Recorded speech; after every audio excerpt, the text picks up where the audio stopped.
Hello, hello, hello. Welcome to Kernels of Truth, brought to you by Progress Kentucky. We have got a great episode for you this week. We are going to dig in on the Democratic malaise. Doug is going to cover some election scuttlebutt, and then we're really excited to welcome State Senator and candidate Morgan McGarvey, running in Kentucky's 3rd Congressional District, Senator in Louisville. Then we're going to close with our call to action. But first, are you ready to help turn Kentucky purple? Look, folks, we're the kernels of truth. I'm not going to lie to you. We are a red state right now. But I think our people know that they're getting a raw deal from the clowns in Frankfurt. Our GOP super duper majority thinks their primary job is to stop Andy Beshear, to take away his power and block his each and every move. But Andy's popular, way more popular and better known than these yahoos. So we've got to connect the dots and fill in the blanks for folks. If you want a legislature that works with Andy, not against him, we need your voice and your vote. If you want a Commonwealth that works for all of us, join Progress Kentucky. It's easy. Just follow us on Facebook, on Twitter, on Instagram, wherever you spend your time on social media. Just make sure to like and share and comment on our content. If you like what you're hearing on Kernels of Truth, perhaps as a podcast, leave us a review, share out the show, give us a thumbs up. All right, so let's check in with our amazing co-hosts. Are going to let you know who you are, who they are, where they are, and what their protest sign says today. Because again, we're not just some news show. We are a digital demonstration for a more compassionate Commonwealth. And if you've got a protest sign, you should put it in the chat. And you there watching on the interwebs. So let's see. I'm Aaron, coming to you from Childsburg, which is a suburb, a development in Lexington. My sign says today, I am riding with Biden. That's what I'm saying right now. All right, let's go to Nema. Hey guys, I'm Nema. I am here in Lexington, not anything fancy like Childsburg. I'll just go ahead and say Lexington. But my protest sign today, there it is, says union. And I think that it is self-explanatory. Guys, I'll tell you what, I have been energized by watching the labor movement build and build over the last couple of years. The news that they're trying to unionize here in Lexington or in Kentucky for Amazon workers, and also shaking my finger fiercely at Honey Brothers Coffee. Been following that as well, rooting for Honey Brothers employees to get their union, get what they deserve, and for the company there to actually be the progressives they say they are. Awesome. That's awesome. And yeah, so I think since the last time you were with us, you've had like a change. This is not just, you're not just a, unbiased observer of the labor movement. You are, in fact, let's see that. What do you got there? What are you holding up there, Nema? It's my koozie. And every good union should have a koozie. For any cold beverage they choose. This is a Coke Zero tonight. But yeah, I actually left Fayette County Public Schools after 18 years of being a classified salaried employee there with central office, and decided to take my own advice. And that I say all the time, which was Superman's not coming. We are our own superheroes. And we just have to take the jump ourselves off the cliff and see where we land. And when it comes to these issues, and so the opportunity came up, and AFT, which is the American Federation of Teachers, said we've been organizing here about, we started in a pandemic because, we never do anything easy. And so our goal is to receive a contract in any county in the state that wants it. We're focusing in here on Fayette right now, and other counties. Meade County's coming on strong. And so, we're building something from the ground up. And I'll tell you guys, it's not easy going up against tradition, or this is the way we've always done things, or, we're not really sure. And I'll tell you, one of the things that really bothers me, and I also today have on my coal miner's daughter hat. If you guys are wondering what this is I'm wearing on my head today. But, my dad was a United Mine Worker and was also local vice president when I was growing up. And he also lobbied in D.C. for 2 years in 1984. Started in 1984. and on behalf of the union. So union is deep in my family. It runs in my blood. And a lot of Kentuckians have that same story. My grandpa, my great grandpa, all union folks. And it seems like we've kind of forgotten what unions actually do here in Kentucky and how they help working people. And I'm hoping that this new movement that I'm glad to be a part of and glad to see sweep across the country. I'm hoping that workers realize that they have rights too, and they don't have to work themselves to death just to make an honest living wage. And they deserve to be treated well. Yeah. And we need a seat at the table. And I'm so excited to see what's going on. And I'm so excited to see Kentucky getting involved again in the labor movement, because we used to be labor union strong, and we can get back there again. Yeah, that's awesome. And congratulations on, making the jump and being like an actual, union organizer, paid union organizer. That's awesome. When we had Matt Alley on, I think I told the story. My great grandfather was a founder of a local Teamsters union in Washington State, and so that was, the way I grew up. Right, was the politics of unions was really important, and I think the gains they made for workers were absolutely clear.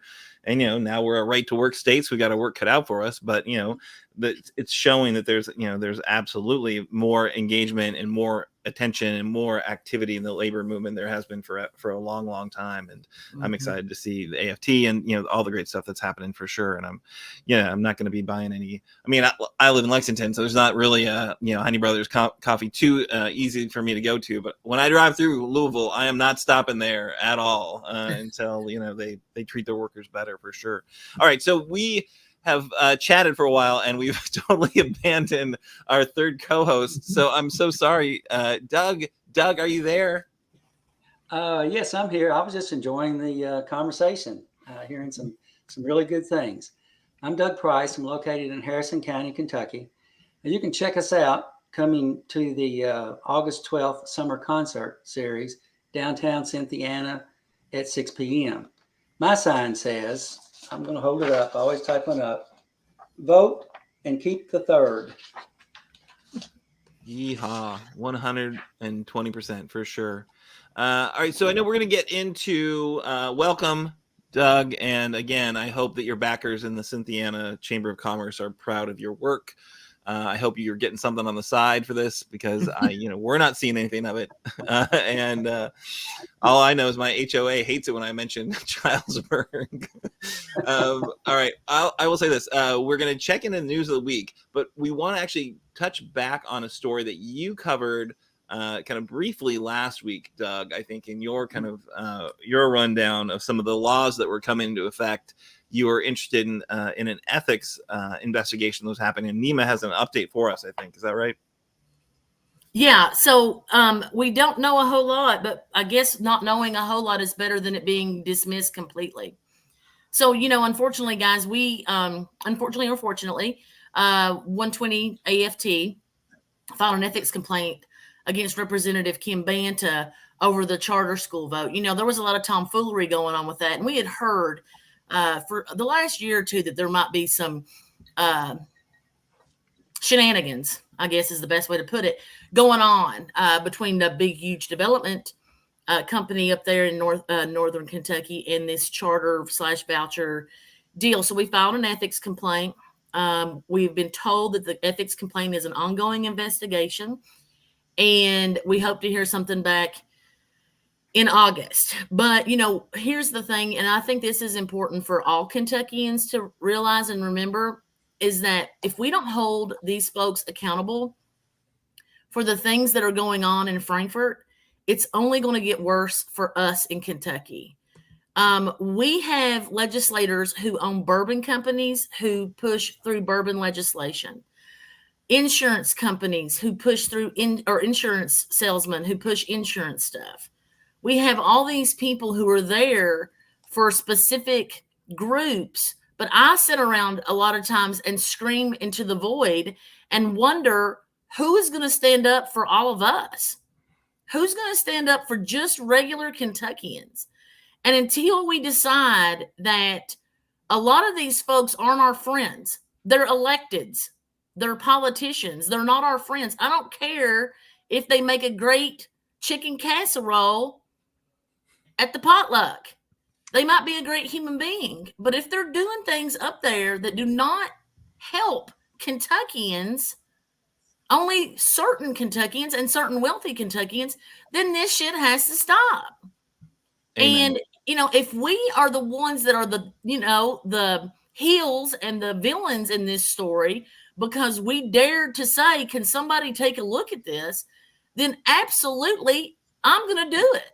I'm not here to be anybody's friend. I'm here to make change. And, and it's just so frustrating for me to see this time after time. Every session we go through this. So that's the update on it, guys. And, I can go on and on about the nonsense, but we've got to rise up together, y'all, because we're just getting rolled over. We're getting rolled. Yep, absolutely. Yeah, that super duper majority in Frankfurt is not anyone's friend. And I doubt they even bring good things to the potluck, honestly, if I'm being honest. Anyway. They don't strike me as good cooks. All right, so we're gonna roll into some news stories that Doug is gonna cover a little bit about what's looming, not this year's election, but next year's election, and what's the scuttlebutt there. Doug, what do you got for us? Sure. Tonight I wanted to talk about the intrigue, the ins and outs, and rumors surrounding some of the executive branch elections coming up in 2023.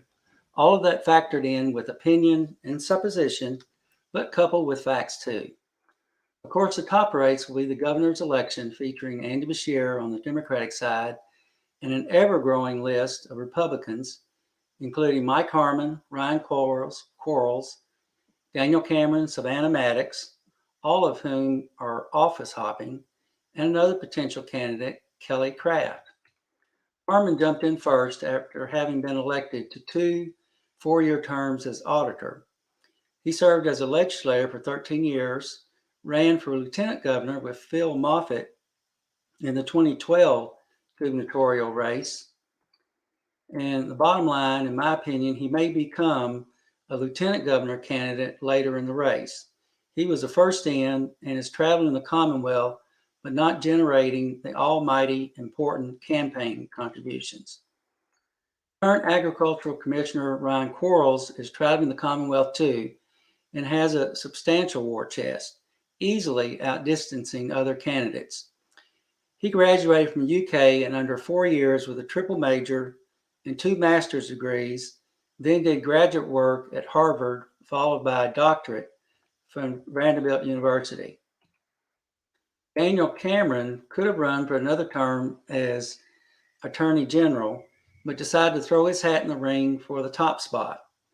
I believe that Cameron has the full support of his mentor, Mitch McConnell, and Mitch may well put considerable pressure on other candidates to step aside. This is what I believe happened when Senator Whitney Westerfield, when he dropped out of the AG race when Cameron announced a run for the office.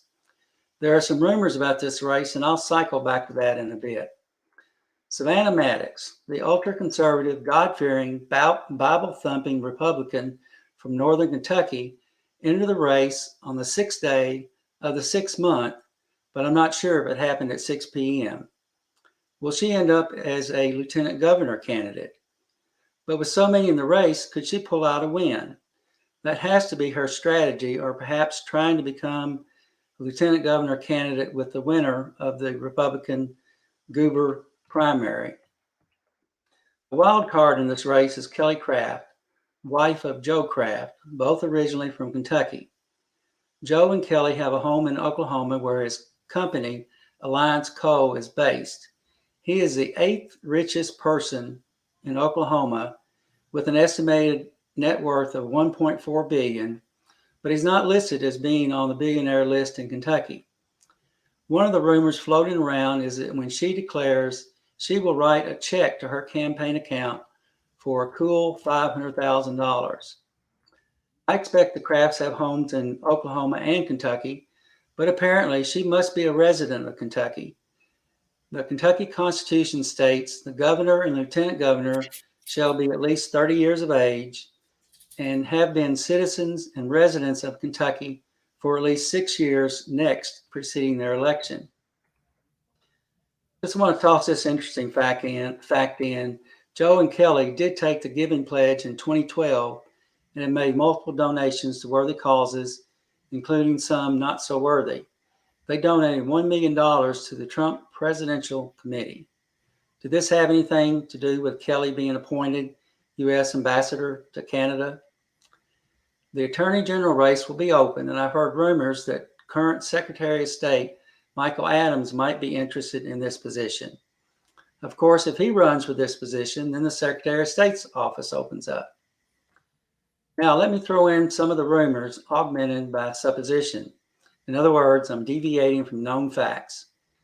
I believe Mitch handpicked Cameron initially and strongly supports him and has shown that support by encouraging a new law to be passed that requires a governor to nominate a person of the same party to replace a sitting U.S. senator.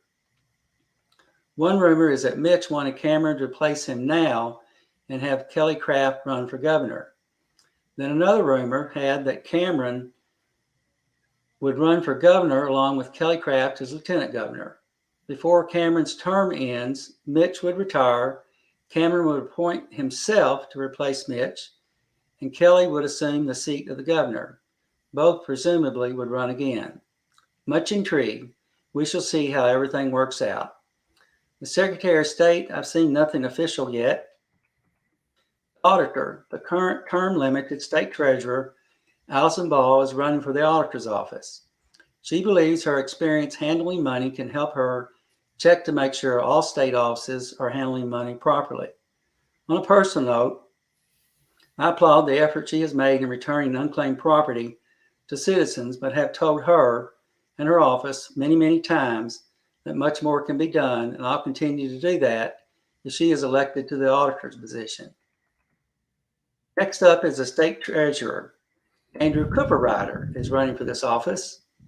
I'm certain that owning a coffee shop has taught him how to take on this office. Also, it is rumored that O.J. Olika may throw his hat in this ring. Previously, he worked at the KSD office, so at least he knows where the building is located.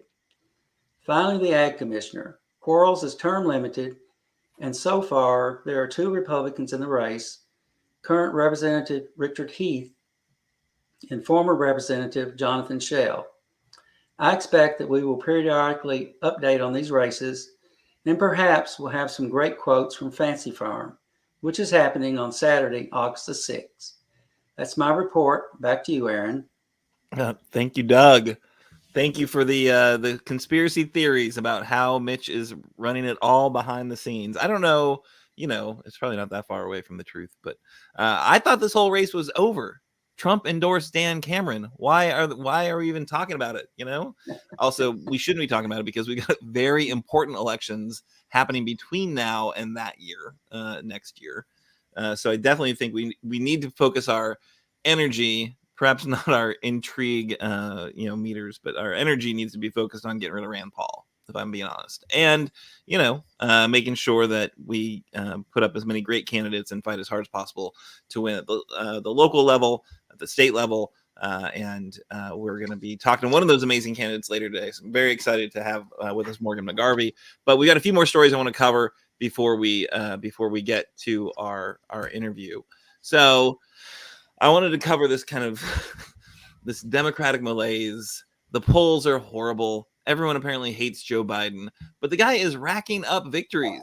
Why is everyone hating on him? Yeah, okay, I get it. There's some things that aren't doing great. We've all heard the polls aren't good. I have a hunch we kind of lost sight about how much the guy has actually gotten done and how little he can do about a couple of things that he gets tagged with constantly. So a friend of mine who is a political guy, he does politics as a job. He is right now, I think, working on the Beto campaign in Texas, but he had rattled off a list of Joe Biden's accomplishments, and I thought they were wonderful, and so I shared them out on our Kernels of Truth group there. And it's not insignificant, right? Like unemployment at an incredible low, 3.6%, created 9 million new jobs. He's done 6.2 billion in student debt relief, right? Because he's held student debt from having to be repaid through the pandemic. He, of course, passed the American Rescue Plan to deal with the pandemic. I don't know if folks also get their press releases from Governor Beshear. If you go to the governor's page, there's like press release every day about some great project they're doing in some local county, and it's all American Rescue Plan money that's spending that to help our communities. They passed the first gun law in 30 years. More about that later. He's confirmed 70 plus judges and counting. It's the strongest NATO alliance since the 50s. The first infrastructure bill in decades. And if you remember that last guy, he couldn't get a single infrastructure bill passed. Try as he might, even no matter how many infrastructure weeks he proclaimed. The first, a new Supreme Court justice, first Black woman, amazing woman. He's gotten actually $1.5 billion from Mexico for border security. So he actually is going to make Mexico pay for it. He reduced the deficit in 2022 by $1.7 trillion. Also, we are on the verge of codifying marriage equality, as well as looking at sweeping executive actions on reproductive rights, on climate change, on the environment as soon as Labor Day, now that we've basically exhausted our legislative options on those solutions. Gas prices have been dropping daily for over a month. It's now under $4, continues to fall. Auto production is up at 2019 levels and increasing. And that doesn't cover like what's happening in the Department of Justice around January 6th and what the investigations that are happening. So this has all been done with 50 Democratic senators, a very, very narrow majority, and in fact only 48 of those Democratic senators are actually useful. But yeah, for sure. He could have done more, could have done it bigger, done it faster, whatever. The guy's hands have been tied on a very real level because of Joe Manchin and Kristen Sinema and Mitch McConnell and the fact that, everything gets filibustered, right? So I think it's a decent list of accomplishments. We should kind of not lose sight of the forest for the trees here, people. And yeah, I get it. There's inflation, and that's not a lot of fun, and the price of gas was relatively high. But that's happening in the entire Western world, right? Everyone that's been dealing with this pandemic and the fallout and the supply chain and Russia, like we're all dealing with the same stuff. That's not Joe Biden. So at any rate, I just want to, give people a little bit of a shot in the arm. And like, we should be a little bit more, I don't know. I get it. He's old, whatever. I feel like we should, not lose sight of what's actually happened in DC. So there we go. That's my take on it. Let's look for the positive and let's actually celebrate the victories as opposed to, just dealing with this kind of malaise. Anyway, so now we're going to do the next thing that really quickly. We've got, I think, a handful of DC, Kentucky stories that we want to do. Doug, do you have a timer? Can we do, we don't have Kimberly tonight. She is busy with an election. She is, she's got to vote in. But in her honor, I was hoping we could do Kentucky DC news under 5. Do you have a timer, Doug? Doug, are you there? I'm here. It started. You better go. What are you talking about? It started. What? All right. Come on now. Now I know why she complains. All right. So if you're not feeling Biden and the Democrats, here's your alternative. The Kentucky House GOP have been united this past week, united in voting against gay marriage and contraception. That's what they did. Every single member of the Kentucky House GOP in DC voted against protecting gay marriage and protecting access to contraception. There you go. All right. And next, we got Rand Paul. If you remember Rand Paul as Putin's postman, because he, of course, delivered mail from Trump to Putin. He has apparently been blacklisted by the Ukraine.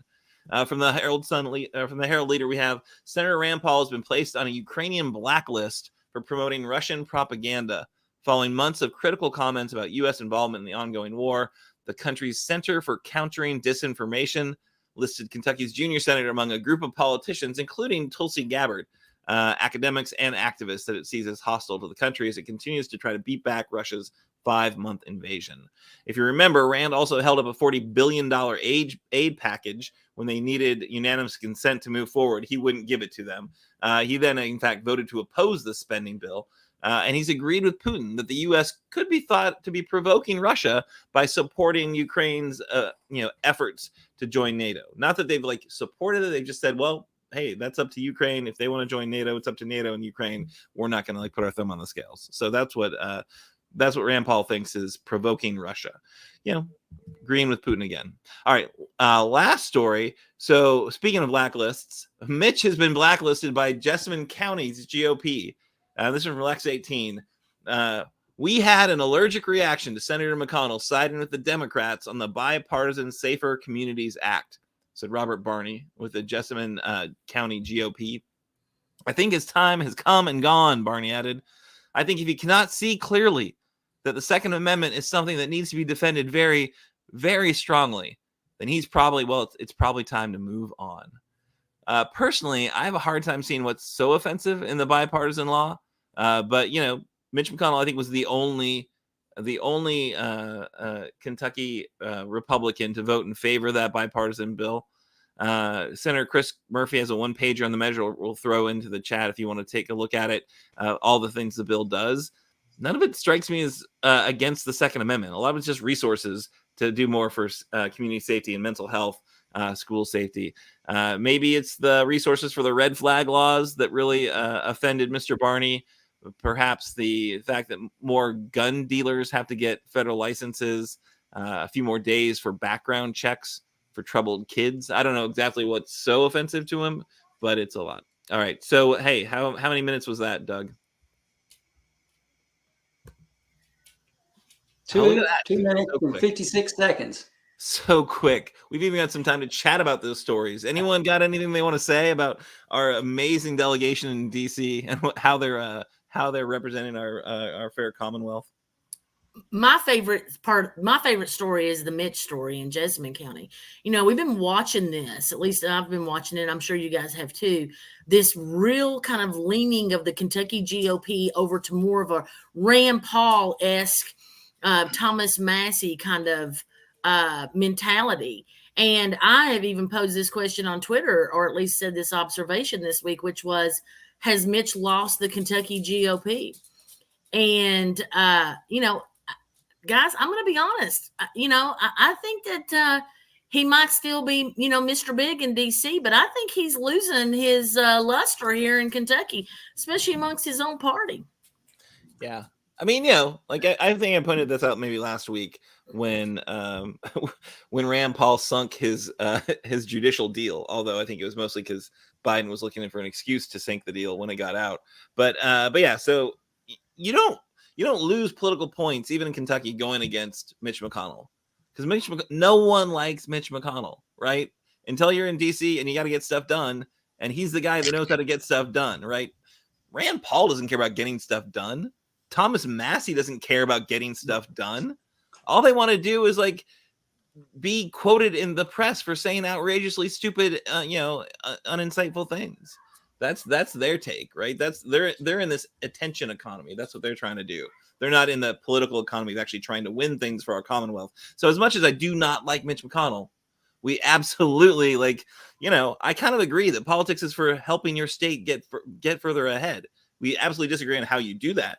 But I honestly, it's nuts watching Mitch, Thomas Massey and Rand Paul just pick fights with anyone so they can get coverage of picking the fights. Yeah. Okay, I got a couple of thoughts here. Mitch does not care. He's in for another 4 years, and either before that or at that time, he's going to see that Daniel Cameron is appointed to that position. And he doesn't really care what the people think. He has his idea. He wants to get money, which gives him power, and he uses that power to get more money. He really doesn't care what the people think.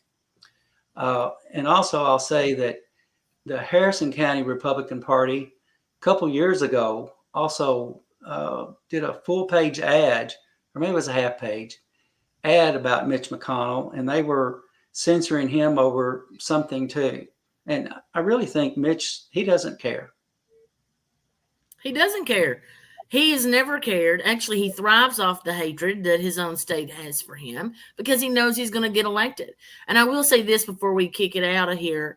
Mitch McConnell is one of the most amazing political minds of our generation, my generation for sure. even though I disagree with everything he does, he is quite the mastermind, quite the chess player. But I just don't understand why you build all of this and then allow it to go to lunatics like Rand Paul and Thomas Massey. Sure. So, maybe Mitch will find his backbone again and really dig in and do some stuff here in Kentucky. If not, I've said it before, I'll say it again. The Kentucky GOP, as we knew it, is going to be lost. And I would say that that's going to happen within the next 4 years in the House and the Senate. We're going to have nothing but a bunch of wackadoos. Yeah, we're getting close. And actually, somebody who can give us kind of firsthand accounts of the wackadoos is waiting for us in the green room. So I do want to wrap this up and move on. We are really, that was news of the week. A lot of interesting news, always interesting news here in Kentucky. But as we are moving into our interview, we have got the Senate Minority Leader in Frankfort, the winner of the Democratic primary for the Kentucky 3rd Congressional District, which is based in Louisville. He is focusing on healthcare, education, climate change, issues with a clear contrast to what would happen if, as most political analysts expect, Republicans take control of the chamber as the result of November's elections. Senator McGarvey, you might remember, beat Kentucky State Rep Attica Scott in the primary with 63% of the vote. Now is positioned to go toe-to-toe with Republican Stuart Ray, who won his primary by just 58 votes. Welcome, Morgan. Hey, Aaron. How are you doing? Hey, Nema. Hey, Doug. Well, we're doing great. We're so glad you've taken some time off the campaign trail to join us and tell us a little bit about your race and how things are going. But did you I don't know if you heard Nema's comment about the wackadoos in Frankfort. If you have any firsthand accounts you'd like to share with us about how things are going back in Frankfort, as that super duper majority tends to kind of assert its will, which is whatever Andy Beshear wants to do, they are absolutely inextricably opposed to, it seems like most times. Yeah, and I think what it brings up is the fight we're in right now in 2022. And that is to cut into that super duper majority with some really good candidates that we have across the state who are running both for the state house and the state senate. This is one where I've experienced this now on both sides. I'm running for Congress. There's a lot of people interested in my race. They should be. We see how important it is to have good voices in Washington, particularly that Kentucky gets a good Democratic voice in Washington. But also people pay attention to the federal races, and I don't think they pay enough attention to the state races. And there is a lot happening in Frankfort. You can call the state General Assembly anything you want to. I've probably used a lot of words to describe it myself, but you can't call it a do-nothing legislature. They act every year. Nema, you know this. We've been up there together fighting against certain things. They act. They do things. And it is really, really important for us to make gains. Even if I'm not saying we're going to take back the chambers. We need to make gains. Really good House candidates, really good Senate candidates across the Commonwealth that I encourage everybody to look into. Yep. And I think that's what our commitment between now and November 8th is. We're going to bring a candidate on every single week. Sometimes it'll be the kind of keynote interview like we're doing right now with you, Senator McGarvey, but otherwise it'll be a 5-minute quick for a house race, maybe a senator get a little more time. But, it's really important that people understand who's running and why they're running and why you need to go out and support them, however you can, because you're right. It's just the deck is stacked in Frankfort. And it's not a pretty picture for sure. They are very active, and we covered a lot of the horrible bills. Last week, Doug ran through a bunch of those that were coming into effect in July, and not a lot of great ones. Some decent ones. They struck a blow for porch pirates or against porch pirates, but then like ushering in charter schools at the expense of public schools. A lot of really bad stuff. So anyway, your race, really important race, as you noted. Kind of our best only shot to have a Democrat in DC looking out for our Commonwealth. How is it going right now? And then, why are you doing this? Why'd you throw your hat in the ring? Well, I know it's cliche, but it's true. Sometimes cliches can be true. There's only 2 ways to run: unopposed and scared. So we are running like we're behind. We're in a good district. It's a great place to represent, but we can't take anything for granted. So I was knocking on doors this Saturday. I think it's the hottest day we've knocked on doors yet. We were out there for a while. And I think the temperature only got up to about 98 on the thermometer. The heat index had it above then. But the coldest I've knocked on doors was 14 degrees. So between 14 and 98 degrees, we've been knocking on doors. We've been knocking on doors every weekend since December. We're putting together a really good coordinated campaign plan here that's going to harness energy, not just for our campaign, but for Charles Booker, because we got to try and get Rand Paul out of the United States Senate. For Craig Greenberg, we got to keep a Democratic mayor here in Louisville. And then one of the things that I'm really passionate about, you heard me talking about already, the State General Assembly, that's where I've come through. And so we're coordinating also with the state legislative candidates here in Louisville to try and get some of them across the line. Look, a rising tide lifts all ships. And so one thing we haven't done, I think, enough of, we can do some self analysis here, is that we haven't always done a great job saying, how can we help each other out? Because I think when you're helping somebody else run for state rep or state senate, you're also helping the top of the ticket and vice versa. So really trying to do that here, build good momentum. We need help. For people watching, there are ways you can help, whether it is knocking on doors. If that's not your thing, I totally get it. It could be taking a yard sign. It could be delivering a yard sign. It could be donating even small dollar amounts, help all of our candidates get into office. It could be simply talking to your friends and neighbors where you work, where you go to church, where you hang out, and telling them that, why you're voting the way you're voting. That friend-to-friend contact is still a really effective way in a cluttered environment. So the race is going well. We are running against kind of your typical 60-year-old self-funding millionaire Republican. And so, again, we're not taking that for granted. We are out there. We're out there every day working right now, including Sundays. And hopefully our message will resonate and we'll be able to hold the seat and make sure that Kentucky has a Democratic voice in Washington, that we have somebody who is standing up for really Kentucky's families, for Kentucky's working families. And, I'd like to not be the only one. I certainly hope Charles Booker can win his race as well. But, we're going to work hard and make sure we've got at least one. I love to hear the coordination. I think that's so important. As he noted, it's, you get more momentum, you get more awareness, you get more engagement, let people know that it's not just, one election that matters. There's a whole sea of amazing and important candidates that we can support. And yeah, I'm really excited about Charles Booker's efforts to take down Rand Paul, because Rand Paul is horrible. As we cover just about every week on the show, Rand Paul is absolutely horrible, and he does not do our Commonwealth any service back there in Washington, D.C. He just gives himself, he takes care of himself and his own weird needs, which aren't actually to pass legislation. It's just to make weird points and get quoted.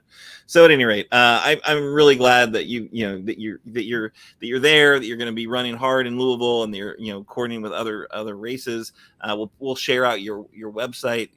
But I wonder, I don't want to be cynical or too down about the chances, but it seems like everyone who says what's going to happen in November is that the Democrats are going to lose the House. And I don't know if that's true. I mean, I guess if I don't know it's true, I shouldn't say it. But I haven't run the polling for these races. But what if you get to Washington D.C., what do you see your role there? Like, what are you going to do? Like, if you're a minority party, you don't have as much ability to move an event agenda. But what are you going to make a priority while you're in if you get to Washington D.C.? Yeah, and first thing about the House, what I would remind people listening to us tonight and watching tonight, there's no way we're going to keep a majority in the United States House if we lose this seat. So the first thing we've got to do is hold this seat. That's what I'm laser focused on. It's hard for me to believe. I first ran for the state Senate and got elected 10 years ago in 2012. And when I ran for the state Senate in 2012, we ran it out of my kitchen table, and the basement is where we kept the yard signs.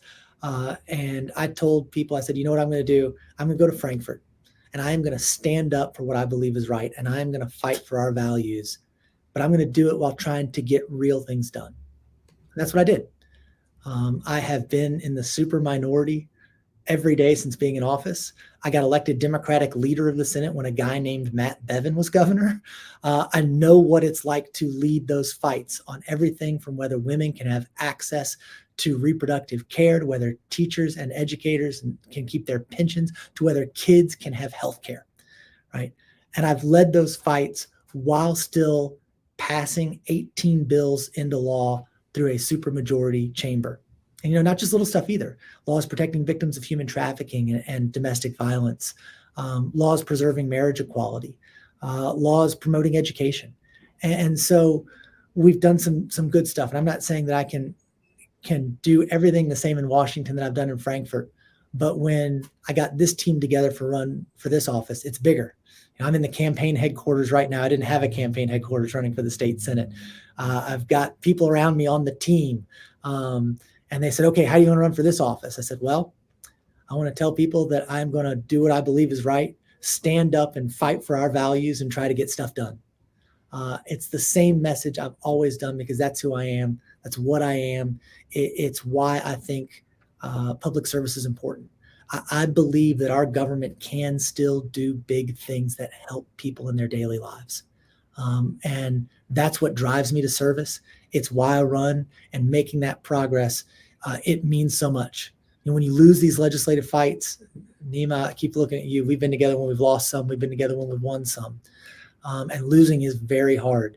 It matters, right? But also doing something that helps somebody out, whether it's constituent services, getting somebody's Medicaid restored, even just getting their driver's license for them, or whether it's passing a law, that makes sure the widows of firefighters get the death benefits they deserve.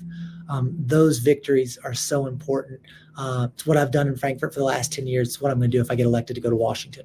That's awesome. And I'm going to throw it to my co-host to ask a question, but I wanted to just check in because I know you had made an effort to do red flag law in Kentucky. You lined yourself up, it seemed like a really good, Republican co-sponsor to work with, and just didn't get you where you wanted to be on that. What's your analysis of that issue? And clearly we've seen, I don't know if you were on earlier, but you heard maybe that that local Republicans in Jessamine County have censored Mitch McConnell because he dared to vote for a bill that had some vague support kind of for red flag laws, not requiring them, but giving resources to states to do it if they want to do.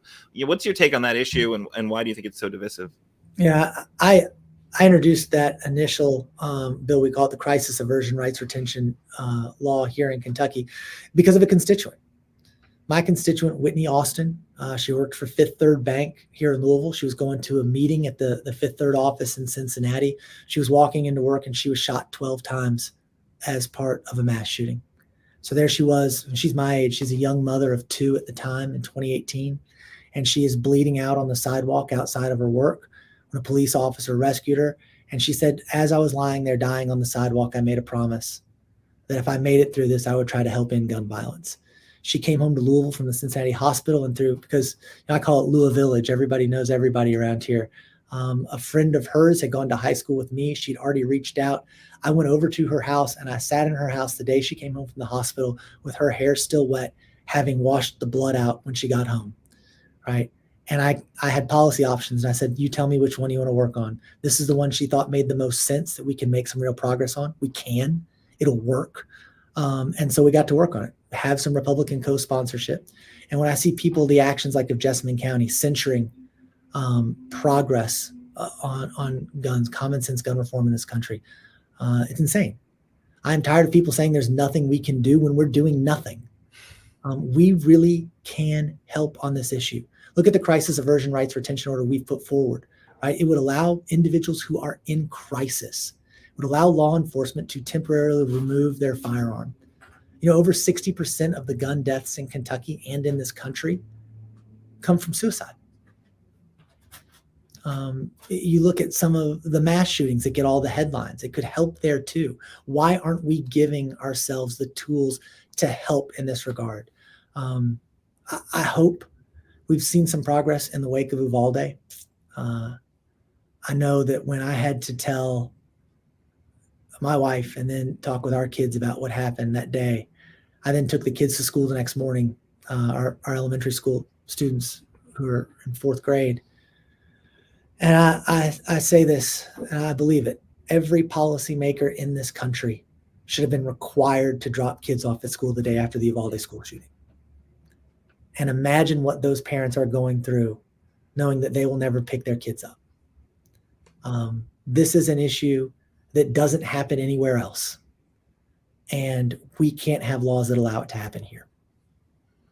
Right. Yeah. I was, I think a lot of people, progressive folks were like, oh, that bill wasn't enough, but like the fact that we actually got a bill done in the United States of America to do something about, gun safety and increased safety for our communities after Uvalde, it wasn't enough, but it was something. And I think we need to celebrate that. And the fact that we accomplished that shows that we can do it. We can do more, right? It's going to take more work, and it's going to take more outrage, it's going to take more fights and organizing and education and outreach, but it's going to take more elections too, right? Like you got to elect if you want laws to get better for gun safety, which again, it's not rocket science. You look around the rest of the Western world where they don't have these massive shootings. They don't have all this gun deaths.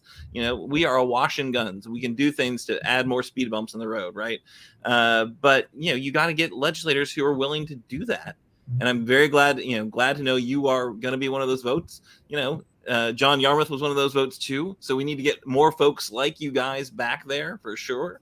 But that does require all of us to just be a lot more engaged, tell our friends about what's happening in these races, get it at the local level, at the federal level, everything we can do. So that's my question. There was a question in there at some point, but I'll step back off my soapbox and throw it to my co-hosts to see if they've got a question for you, Morgan. There's somebody coming off. Hey, Morgan, what do you think? How are you feeling on the ground? What are you hearing at the doors? Because I think that's always a good indication of kind of how people are feeling right now. So how are you? I know you're in Louisville, which is a little bit of a bubble like us here in Lexington. But what are you hearing from the doors when you're knocking? What are people talking about? Yeah, what people are talking about, and I think that I'm with you. The doors are a great barometer. It's changed. When I first started knocking on doors in December, nobody was talking about Russia. Nobody was talking about abortion. Roe hadn't been overturned at that point. So people are talking about some of those things now. Obviously, inflation is hitting all of us, and people are talking about that on the doors. If I had to say one overarching theme, it's a little bit of unease. And I think that's what kind of people are talking about right now generally. But people want a representative in Washington. I'm sure this translates into Frankfurt too, right? Who they know is going to go and fight for them in the legislature. Not that one member of the legislature can change everything all at once, but someone they can depend on who knows what it's like to live in the community, to have kids, to see these things on the ground, and be willing to stand up and try to make progress. I think people are tired of a lack of progress. And people not doing stuff. And so seeing people who are willing to do that, I think, one of the things I've had success on the doors is talking about my track record of doing just that, of, standing up for what's right, but also working to move the ball forward. And I think that is what people are looking for. There's some unease, and they want legislators who are willing to work and move the ball forward and make things better. Well, we appreciate you running for sure. Thank you. Absolutely. Yeah. Keep up the great work. Doug, any final question before we let our guests go? Sure. I'm so excited to have you here. You've been on our show before, or maybe on the Mitch McConnell Retirement Committee. That's what it was. So, yeah. That's been a while ago. Lots of water under the bridge since then. I was working on something last week or a week before, talking about the Chad Meredith fiasco, and I ran into something that I want to say I've watched you several times in the Senate chambers. I really appreciate your intelligence and your. I've also seen your TikTok videos, and I really appreciate those. Some of the Republicans that try to do that, they're laughable, but not in a nice way. But anyway, I was doing some research on Chad Meredith, and as I understand, his dad is Stephen Meredith. Yep. And Stephen Meredith is a senator, so I know you know him. Mm-hmm. And I ran across the Senate bill that Meredith proposed. It was talking about an act protecting the exercise of medical ethics and diversity within the medical profession. And I loved your floor amendment. You may not remember this. Oh, I remember it. I remember your floor amendment. It said to amend to broaden the class of people entitled to object on the basis of religious, moral, ethical, or philosophical beliefs or principles to include LRC staff, leadership staff, security personnel, doorkeepers, state park employees, and state troopers. Yes. Yeah, but it's I how we thought killed that the was bill. wonderful. Yeah, it's part of how we build the bill. And I think, legislative procedure is not sexy to a lot of people, Doug. So I'm glad you looked this up and researched it. This warms my heart tonight. But, that bill, as I read it, and I talked to Senator Merritt about it, I think he would disagree with my reading of it. But as I read it, it would allow anybody in the medical profession. I'm talking from the custodian to the medical student to the pharmacist to the physician, right? I mean, everybody along the way, that if they had an issue of conscience with a patient, could refuse them services. So whether that's refusing to change someone's bedpan because, their sexual orientation is different than yours, whether it's, refusing to give someone services because you think their lifestyle isn't what you would recommend, right? So really far-reaching, could bring the health system to a grinding halt. I mean, just really not good policy. But as you talked about some of the crazy votes that are being taken in Frankfurt right now, I was afraid if this one went to the floor, it was going to pass. So we put an amendment on it that said, what if somebody had a moral objection to writing this bill? They shouldn't have to write this bill either. Think of all the things we ask people to do that might be against their belief system, but we ask them to do it because it's part of their job. And so that amendment kept that bill from getting a vote. And so we were happy with that legislative little bit of procedure, and I hope that one's gone away for good now. That's awesome. Well, I know that you've got a hard stop, and I appreciate that you've got a very, very busy schedule, and that you made some time for us. And good luck on the campaign trail. And, let us know if there's anything you need from us for sure. We've shared out your website where people can go and volunteer and help out and do some doors with you and make some donations. But yeah, really important that we get you to DC for sure. Hopefully we don't send you alone. But yeah, it's an important time between now and November 8th. And I hope everyone does everything they can, because it's critical we make a change in this country for sure. Perfect. Thank you guys for having me. Awesome. Good seeing you, brother. Good to see you all. Awesome.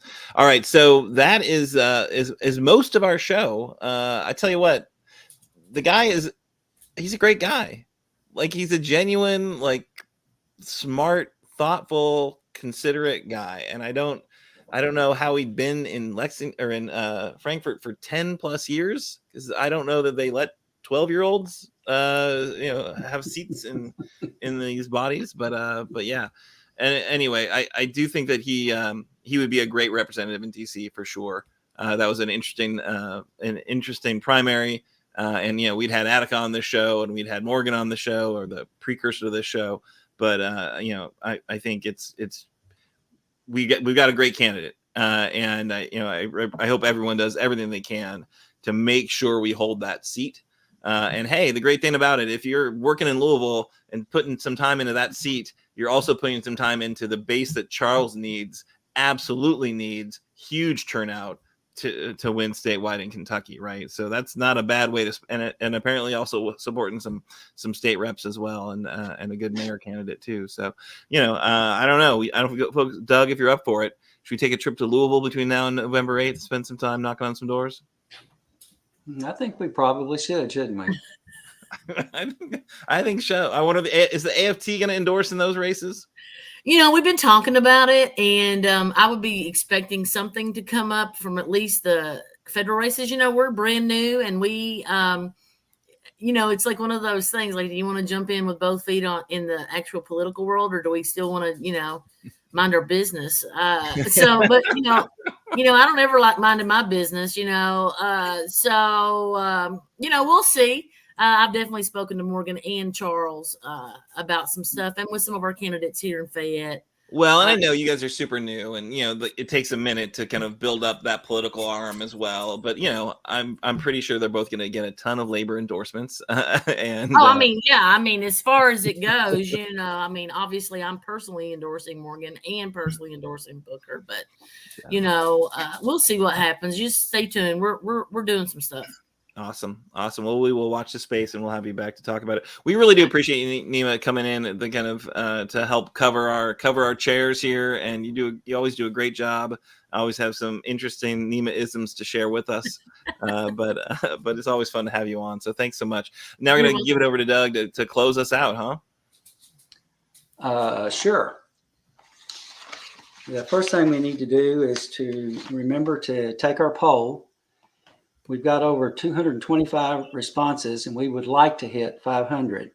So if you can take 5 minutes right now to help us pick the worst actions of this terrible, horrible, no good, very bad legislature. Once we hit 500 responses, we'll share it with the media and help remind voters what the GOP supermajority is doing to our Commonwealth. We're back next week with another amazing candidate for Congress from Kentucky, Matt Lehman, taking on Thomas Massey in Northern Kentucky. We hope that you'll log in and join us. I've met Matt a couple of times, and I think you'll be very impressed with him. Hey, Doug, can I cut in for 1 second? I realized I made a quick update to the run of show, but then when I heard you flipping through your papers, I realized you'd probably you had printed it out before I'd made that change. So there's one other action we want everyone to take this week for our call to action, the Protect Kentucky Access. So Planned Parenthood, the ACLU, and a bunch of other groups are working in coalition, working hard to oppose that constitutional amendment to ban all abortion access in Kentucky. They are having launch events happening all across the Commonwealth right now. So you can visit a link, a Mobilize page to find out more about these launch events and how you can help out. But again, it's one of these really important elements of that ticket on November 8th. And, the first thing you'll be voting on, I think, are those constitutional amendments. And we want to make sure that folks are fighting for keeping abortion access, despite what's happened in Roe v. Wade. And that's a really important vote. So, yeah, go check that stuff out. Back to you, Doug. Sorry. Okay, thank you. Progress Kentucky is a nonprofit organization registered with the Kentucky Secretary of State. We're organized as a 501c4. We're affiliated with the Indivisible Project and the Commonwealth Alliance Voter Engagement, called CAVE. Progress Kentucky's goal is to educate, organize, and increase voter turnout and advance a progressive agenda through civic engagement. Production this evening was by our very own NATO. Thank you, Nate, for the theme songs. You can find more information and music at natosongs.com. Sometimes he sings to us as we're doing the show, and he always keeps us entertained. If you miss our weekly live stream on Facebook, don't worry. You can rewatch shows and see our source links on Facebook. Or audio podcasts are available on Apple, Google, Spotify, and wherever you get your podcasts. Logo and some graphic content provided by Couchfire Media. More information can be found at couchfiremedia.com. Join us next week for another great show. We hope to see you here and invite your friends.